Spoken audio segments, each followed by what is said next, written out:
The moon, a place that many individuals say we've never stepped foot on, but it actually happened, right?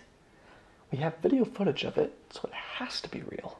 We get to see the moon almost every night, so I'm still convinced it's real.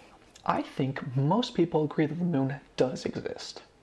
It's the fact that us humans were able to break through our atmosphere and actually land on the thing with our very limited 1960s technology that seems made up. So, this disbelief led people to think that the moon landing was faked using computer-generated imagery, or CGI. But this simply isn't true. Some of the earliest uses of CGI came from movies like Westworld, Star Wars, Young Sherlock Holmes, and The Abyss. It's pretty good for its time, but it's not enough to fake the moon landing. But if you're still not convinced, I have one last shot to prove that CGI could not have faked the moon landing.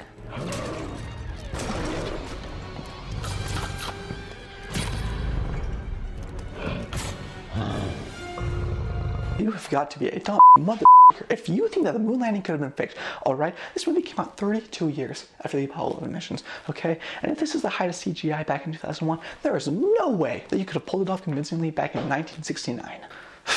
Gosh dang it! People are so stupid! Anyways, this whole debacle introduces an idea. Because of limits in technology at the time, it was easier and made more sense to fly to the moon than to fake with visual trickery. So this is my theory. It was easier for James Cameron to fly to another planet and film all the Avatar movies than to fake it here on Earth. James Cameron came up with Avatar in 1994, 15 years before it would be released.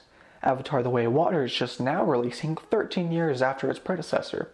I don't think these long wait times are because of visual effects innovations. I think we're waiting on James Cameron to upload his movies from the cloud to be sent over to Earth from Pandora. Theorists say that James Cameron teamed up with Elon Musk to launch a deep space exploration mission. They would embark on an indefinite search for new life.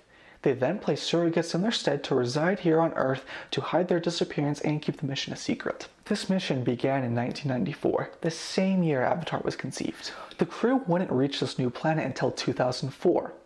As soon as the rocket touched the surface, the cameras were rolling. And thanks to a decade of travel time, James Cameron had every little detail planned out and was able to shoot the entire film in just 1 month.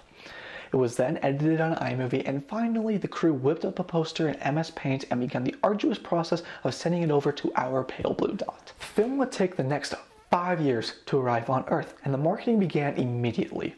But the UN thought it was too early to release the discovery of new life on a foreign planet, so they created a fake movie set to trick the public into thinking that it's just a regular movie. But as we all know, Avatar is not just a regular movie, and within the next few years, it would become a huge success. Eventually, the word got around to Cameron that people loved his movie. So without much rest, he began working on a sequel. This is why it's taken so long. We have to wait for these movies to make intergalactic voyages before they reach the silver screen. Now, James Cameron is still living on Pandora, making many more sequels, and it's unclear how many, but this property is a cash cow, so why stop? Now, I know what you're thinking. I'm just a conspiracy theorist. And that may be true, but in the same way that I have no real evidence to back up my claim, there is nothing you can say to refute it. Why fake a trip to the moon if it's easier just to film there for real? I don't know. Think about it. Think about it.